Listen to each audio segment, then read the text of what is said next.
اور جب موسیٰ نے اپنے شاگرد سے کہا کہ جب تک میں دو دریاؤں کے ملنے کی جگہ نہ پہنچ جاؤں ٹلنے کا نہیں، خاص صدیوں چلتا رہوں۔ پھر جب وہ دونوں ان دریاؤں کے سنگم پر پہنچے تو اپنی مچھلی بھول گئے۔ پھر اس مچھلی نے دریا میں سرنگ کی طرح اپنا رستہ بنا لیا۔ جب آگے چلے تو موسیٰ نے اپنے شاگرد سے کہا کہ ہمارا کھانا لاؤ، اس سفر سے ہم کو بہت تکان ہو گئی ہے۔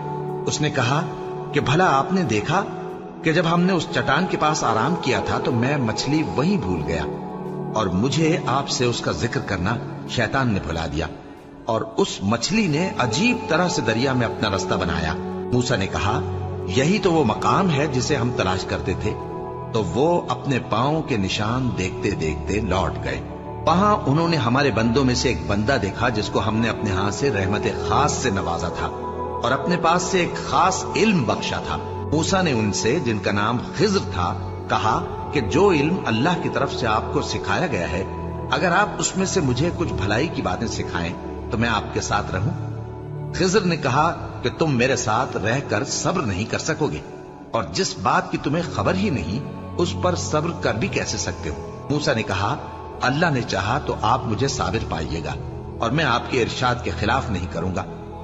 خضر نے کہا اگر تم میرے ساتھ رہنا چاہو تو شرط یہ ہے مجھ سے کوئی بات نہ پوچھنا جب تک میں خود اس کا ذکر تم سے نہ کروں۔ تو دونوں چل پڑے، یہاں تک کہ جب کشتی میں سوار ہوئے تو خضر نے کشتی کو پھاڑ ڈالا۔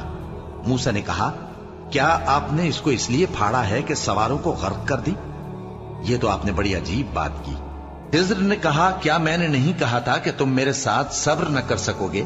موسیٰ نے کہا کہ جو بھول مجھ سے ہوئی اس پر مواخذہ نہ کیجیے اور میرے معاملے میں مجھ پر مشکل نہ ڈالیے۔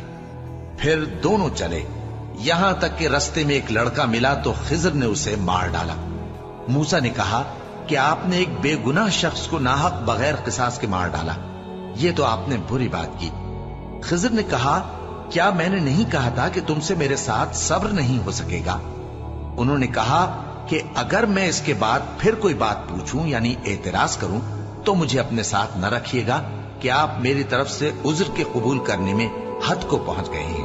پھر دونوں چلے، یہاں تک کہ گاؤں والوں کے پاس پہنچے اور ان سے کھانا طلب کیا۔ انہوں نے ان کی ضیافت کرنے سے انکار کیا۔ پھر انہوں نے وہاں ایک دیوار دیکھی جو گرا چاہتی تھی تو خضر نے اس کو سیدھا کر دیا۔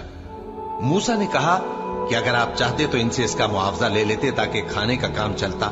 خضر نے کہا کہ اب مجھ میں اور تم میں علیحدگی، مگر جن باتوں پر تم صبر نہ کر سکے میں ان کا تمہیں بھید بتائے دیتا ہوں کہ وہ جو کشتی تھی غریب لوگوں کی تھی جو دریا میں محنت کر کے یعنی کشتیاں چلا کر گزارا کرتے تھے، اور ان کے سامنے کی طرف ایک بادشاہ تھا جو ہر اچھی کشتی کو زبردستی چھین لیتا تھا۔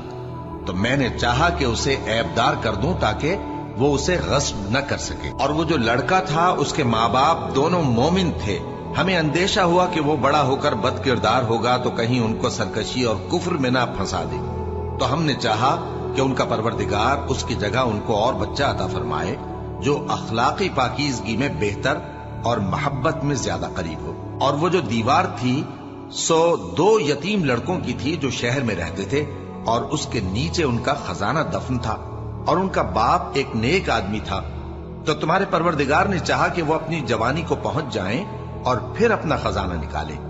یہ تمہارے پروردگار کی مہربانی ہے، اور یہ کام میں نے اپنی طرف سے نہیں کیے، یہ ان باتوں کی حقیقت